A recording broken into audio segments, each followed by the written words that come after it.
Nesse vídeo vamos usar a equação de difusão de calor para obter a diferença ou a distribuição de temperatura através de uma parede plana.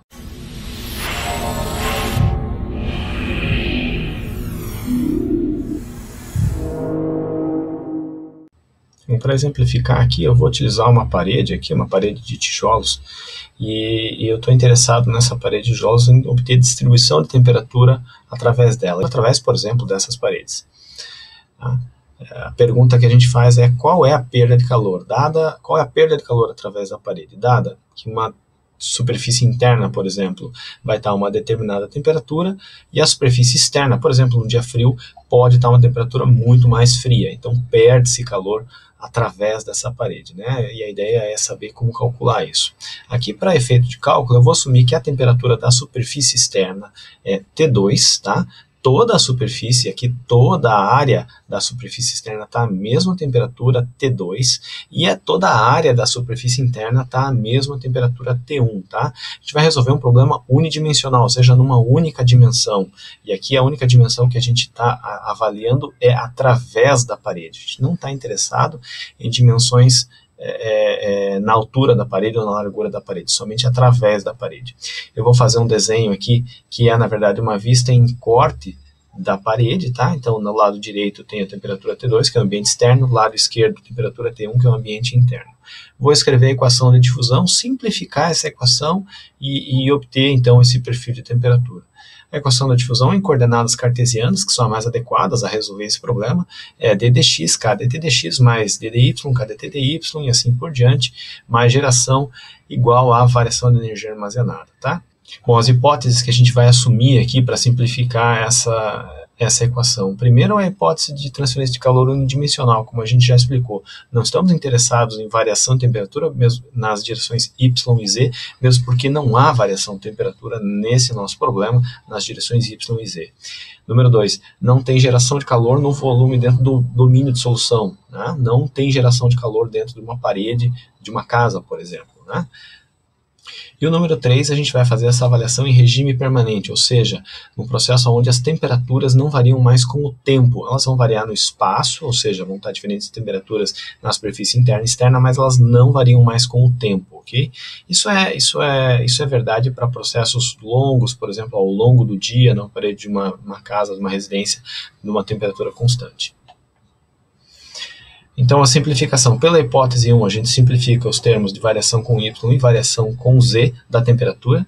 Pela hipótese 2, a gente simplifica, a gente pode dizer que o termo de geração de energia é igual a zero. E pela hipótese 3, a gente pode dizer que o termo transiente, ou seja, a variação da energia armazenada, é igual a zero.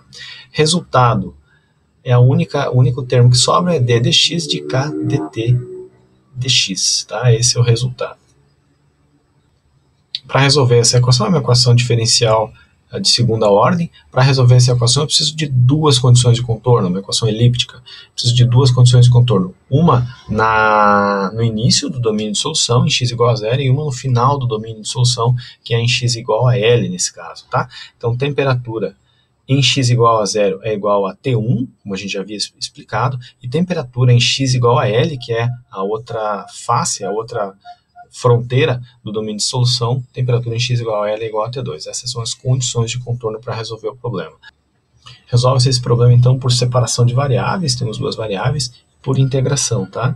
A primeira integração dá conta de que a integral da derivada de uma função é a própria função, né?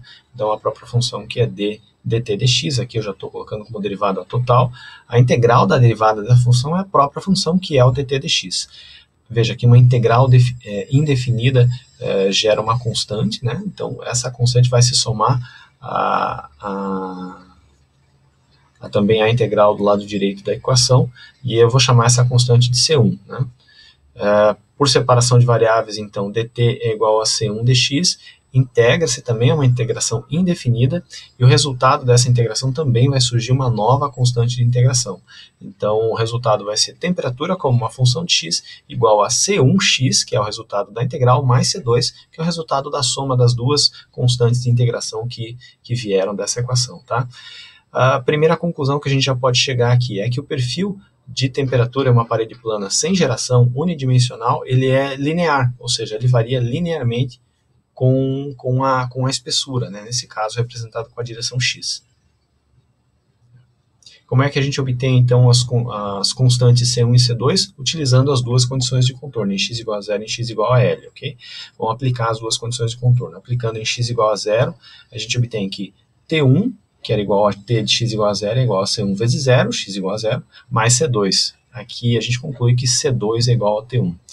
Em x igual a L, aplicando a segunda condição de contorno, T de x igual a L é igual a T2, é igual a C1L mais C2. Daqui a gente conclui que, como a gente sabe que C2 é igual a T1, já da equação anterior, daqui a gente conclui que C1 é igual a T2 menos T1 sobre L, ok? Sabemos então as duas condições de contorno, a gente já tem então condições de escrever o perfil de temperatura, né, a equação para o perfil de temperatura através da parede em condição unidimensional, através de uma parede plana, em condução unidimensional, sem geração em regime permanente, tá? Então esse perfil ele é igual a T de x igual a T2 menos T1 sobre L, que multiplica x mais T1. Esse é o perfil de temperaturas, tá?